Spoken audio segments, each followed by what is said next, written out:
ಉತ್ತರ ಕನ್ನಡ ಜಿಲ್ಲೆಯ ಕುಮಟಾ ಮಂಡಲ ವತಿಯಿಂದ ಮಂಡಲಾಧ್ಯಕ್ಷ ಜಿಯಾ ಹೆಗಡೆಯವರ ನೇತೃತ್ವದಲ್ಲಿ ದೆಹಲಿ ವಿಧಾನಸಭಾ ಚುನಾವಣೆಯಲ್ಲಿ ಬಿಜೆಪಿ ಜಯಗಳಿಸಿದ ಹಿನ್ನೆಲೆಯಲ್ಲಿ ಕುಮಟಾ ಬಿಜೆಪಿ ವತಿಯಿಂದ ಗಿಬ್ಸ್ ಸರ್ಕಲ್ನಲ್ಲಿ ವಿಜಯೋತ್ಸವವನ್ನು ಆಚರಿಸಲಾಯಿತು. ಗಿಬ್ಸ್ ಸರ್ಕಲ್ನಲ್ಲಿ ಪಟಾಕಿ ಸಿಡಿಸಿ ಸಿಹಿ ಹಂಚುವ ಮೂಲಕ ವಿಜಯೋತ್ಸವವನ್ನು ಆಚರಿಸಿದರು. ಈ ಸಂದರ್ಭದಲ್ಲಿ ಕುಮಟಾ ಹೊನ್ನವಾರ ಕ್ಷೇತ್ರದ ಶಾಸಕರಾದ ದಿನಕರ್ ಶೆಟ್ಟಿ, ನಿಕಟಪೂರ್ವ ಜಿಲ್ಲಾಧ್ಯಕ್ಷರಾದ ವೆಂಕಟೇಶ್ ನಾಯ್ಕ, ಮಂಡಲ ಅಧ್ಯಕ್ಷರಾದ ಜಿಯಾ ಹೆಗಡೆ, ಜಿಲ್ಲಾ ಉಪಾಧ್ಯಕ್ಷರಾದ ಜಿಎಸ್ ಗುನುಗಾ, ಬಿಜೆಪಿ ನಗರ ಘಟಕದ ಅಧ್ಯಕ್ಷರಾದ ಪ್ರಸಾದ್ ನಾಯಕ್, ಮಂಡಲ ಪ್ರಧಾನ ಕಾರ್ಯದರ್ಶಿಗಳಾದ Vinayak Naik, Vi Hegde, Vishwanath Naik, doctor GG Hegde ಹಾಗೂ ಬಿಜೆಪಿ ಕಾರ್ಯಕರ್ತರು ಉಪಸ್ಥಿತರಿದ್ದರು.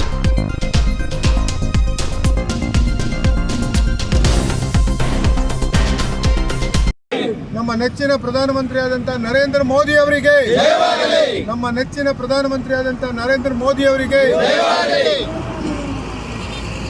ದೆಹಲಿಯ ಚುನಾವಣೆಯ ಫಲಿತಾಂಶ ಈಗಷ್ಟೇ ಹೊರಬಿದ್ದಿದೆ. ಅದರ ಪ್ರಯುಕ್ತವಾಗಿ ನಾವು ಕುಮಟಾ ಮಂಡಳದ ವತಿಯಿಂದ ವಿಜಯೋತ್ಸವವನ್ನು ಇವತ್ತು ಆಚರಣೆಯನ್ನು ಮಾಡ್ತಾ ಇದ್ದೇವೆ. ಈ ಒಂದು ವಿಜಯೋತ್ಸವದ ಕಾರ್ಯಕ್ರಮದಲ್ಲಿ ನಮ್ಮ ಕುಮಟಾ ಮಂಡಳದ ಅಧ್ಯಕ್ಷರಾದಂಥ ಜಿಯಾ ಹೆಗಡೆ ಅವರೇ,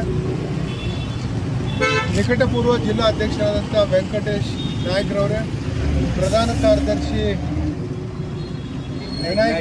ನಾಯ್ಕರವರೇ ಮತ್ತು ಡಾಕ್ಟರ್ ಜಿಜಿ ಹೆಗಡೆ ಅವರೇ, ಮಹಿಳಾ ಮೋರ್ಚಾದ ಅಧ್ಯಕ್ಷರೇ,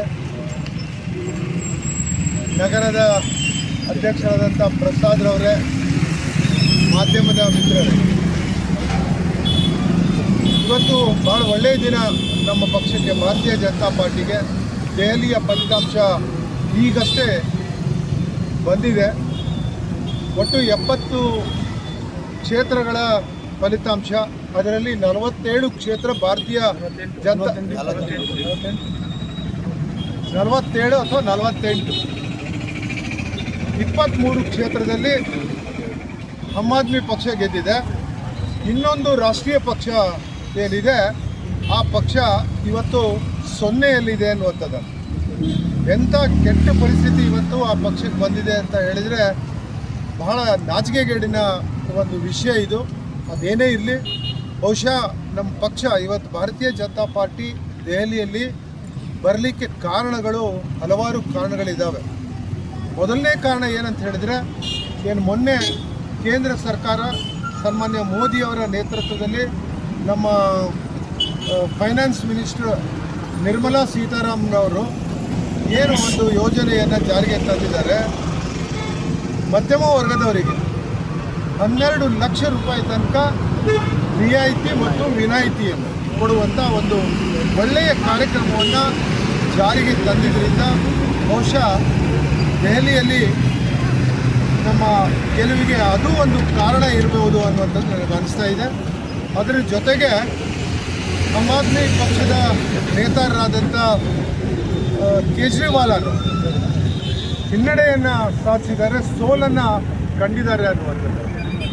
ಅವರು ಸೋಲಾಗಲಿಕ್ಕೂ ಕಾರಣ ಏನಿದೆ ಅಂತ ಹೇಳಿದರೆ, ಅವರ ಬಂಗ್ಲೆ 25 ಕೋಣೆ ಇದೆಯಂತ ಅವರ ಬಂಗ್ಲೆಗೆ. ಅವರ ಶೌಚಾಲಯಕ್ಕೆ 1 ಕೋಟಿಗಿಂತ ಹೆಚ್ಚು ಖರ್ಚು ಮಾಡಿ ಇವತ್ತು ವಾಸ ಮಾಡ್ತಾ ಇದ್ದಾರೆ ಅಂತ ಹೇಳಿದರೆ ಯಾವ ರೀತಿಯ ಭ್ರಷ್ಟಾಚಾರ ದೆಹಲಿಯಲ್ಲಿ ಇದೆ, ಯಾವ ರೀತಿಯ ಭ್ರಷ್ಟಾಚಾರ ನಡೀತಾ ಇದೆ ಅನ್ನುವಂಥದ್ದನ್ನು ಜನಸಾಮಾನ್ಯರು ಭಾಳ ಸೂಕ್ಷ್ಮವಾಗಿ ಇಂಥವರನ್ನು ಮತ್ತೆ ಅಧಿಕಾರಕ್ಕೆ ತಂದರೆ ಬಹುಶಃ ನಮ್ಮ ದೆಹಲಿನೂ ದಿವಾಳಿ ಆಗ್ತದೆ, ನಮ್ಮ ದೇಶ ದಿವಾಳಿ ಆಗ್ತದೆ ಎನ್ನುವಂಥ ಭಾವನೆಯನ್ನು ತಾಳಿ ಇವತ್ತು ಭಾರತೀಯ ಜನತಾ ಪಾರ್ಟಿನೇ ಇದಕ್ಕೆ ಸೂಕ್ತವಾದಂಥ ಪಕ್ಷ ನಮ್ಮ ದೆಹಲಿಗೆ ಅನ್ನುವಂಥದ್ದನ್ನು ತಿಳಿದು ಪ್ರತಿಯೊಬ್ಬರೂ ಇವತ್ತು ಬಹಳ ದೊಡ್ಡ ಗೆಲುವು ಇದು. 47ರಿಂದ 48 ಕ್ಷೇತ್ರಗಳಲ್ಲಿ ಭಾರತೀಯ ಜನತಾ ಪಾರ್ಟಿ ಗೆಲ್ತದೆ ಅಂತ ಹೇಳಿದರೆ ಇದಕ್ಕೆ ನಮ್ಮ ರಾಷ್ಟ್ರೀಯ ಅಧ್ಯಕ್ಷರಾದಂಥ JP ನಡ್ಡಾ ಇರ್ಬೋದು, ಸನ್ಮಾನ್ಯ ಪ್ರಧಾನಮಂತ್ರಿಯವರು ಇರ್ಬೋದು, ಹೀಗೆ ನಮ್ಮ ಪಕ್ಷದ ಎಲ್ಲ ಹಿರಿಯರು ಸೇರಿ ಒಂದು ವ್ಯವಸ್ಥೆಯನ್ನು ಗೆಲ್ಲಲಿಕ್ಕೆ, ನಮ್ಮ ಪಕ್ಷಕ್ಕೆ ಗೆಲುವು ಹೇಗೆ ಮಾಡಬೇಕು ಅನ್ನುವಂಥ ಒಂದು ವಿಷಯವನ್ನು ಇವತ್ತು ತೋರಿಸಿಕೊಟ್ಟಿದ್ದಾರೆ ನಮ್ಮ ಪಕ್ಷದವರು. ಹೀಗಾಗಿ ನಾವು ಇವತ್ತು ಗೆದ್ದಿದ್ದೇವೆ. ಕರ್ನಾಟಕದಲ್ಲೂ ಸಹ ನಾವು ಮುಂದೆ ಮತ್ತೆ ಗೆಲ್ಲಲಿಕ್ಕೆ ಸಾಧ್ಯ ಇದೆ ಎನ್ನುವಂಥದ್ದನ್ನು ಇವತ್ತು ತೋರಿಸ್ಕೊಟ್ಟಿದ್ದಾರೆ. ಹೀಗಾಗಿ ದೆಹಲಿಯಲ್ಲಿ ಗೆದ್ದಂಥ ಎಲ್ಲ ಅಭ್ಯರ್ಥಿಗಳಿಗೆ ಮತ್ತು ನಮ್ಮ ಪಕ್ಷದ ಮುಖಂಡರಿಗೆ ನಾನು ವಿಶೇಷವಾದಂಥ ಒಂದು ಅಭಿನಂದನೆಗಳನ್ನು ಹೇಳಿ ನನ್ನ ಮಾತನ್ನು ಮುಗಿಸ್ತಾ ಇದ್ದೇನೆ. ಭಾರತ್ ಮಾತಾ ಕಿ. ವೀಕ್ಷಕ ಮಹಾಪ್ರಭುಗಳೇ, ನಮ್ಮ ಚಾನಲ್ ಅನ್ನು ಸಬ್ಸ್ಕ್ರೈಬ್ ಮಾಡಿ, ಶೇರ್ ಮಾಡಿ, ಪ್ರೋತ್ಸಾಹಿಸಿ.